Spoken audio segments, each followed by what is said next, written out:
I am humbled and honored to be sharing the Land Acknowledgement today. This is a personal and living version that is connected to me and the place I call home, which is in the area of Calgary, Alberta. This is Treaty 7 territory and is the Indigenous land of the Kainai, Piikani, and Siksika, as well as the Tsuut'ina First Nation and Stoney Nakoda First Nation, and all the Métis peoples. I have lived here all my life, and I continue to call this place I so love home, as I raise my two children on this land. As a settler of this land, my parents immigrated from the Philippines and called Northeast Calgary their home, as they successfully made a beautiful life for themselves, fleeing a life of poverty to a place of hope. My brother and I were raised unaware of the traditional names and territories, the plights Indigenous peoples face, and the denial of their rights. It wasn't until my third or fourth year of teaching, some 15 years or so ago, that I became aware of residential schools, despite receiving a Bachelor of Education in Social Studies with a focus on Canadian history. It was then I started my journey to commit myself in righting the oppression here in Canada.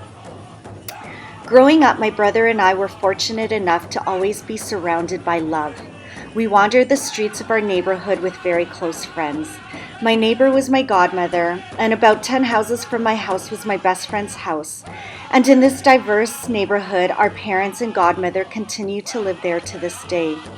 My earliest recollection of feeling a natural and inherent connection to the land was when my parents would take my brother and I outside the hustle of the city and go camping in various parts of Kananaskis and Banff. The picnics and hikes we would embark on always left us revitalized from the fresh air and grounded while being in nature. This is what started my connection to nature. Some 30 years after these early memories, I continue to connect to the land by taking my own children on camping trips and outdoor activities.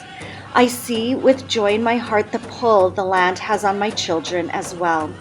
I also hold this land as a sacred ground for my own personal meditation and spiritual practices, and through this practice I realize the power this land has.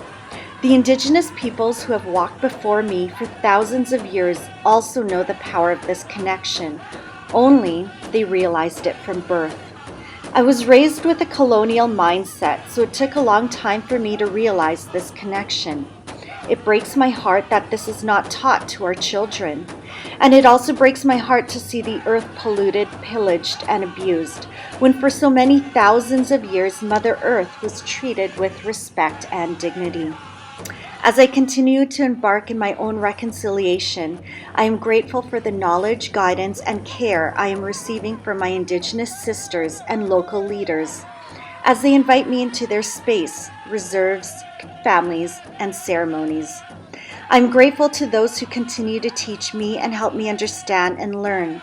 I also commit to incorporate the Indigenous ways of knowing the true history of Canada and the importance of ceremony to my own children, family, students, and colleagues.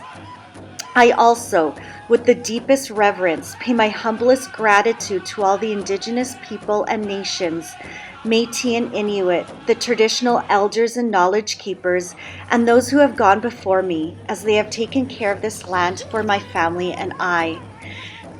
As without this land, my parents would not have escaped poverty, and I wouldn't have grown up with so much abundance. Finally, I also commit to take care of Mother Earth for my children and all future generations, that they may reap the abundance that I have.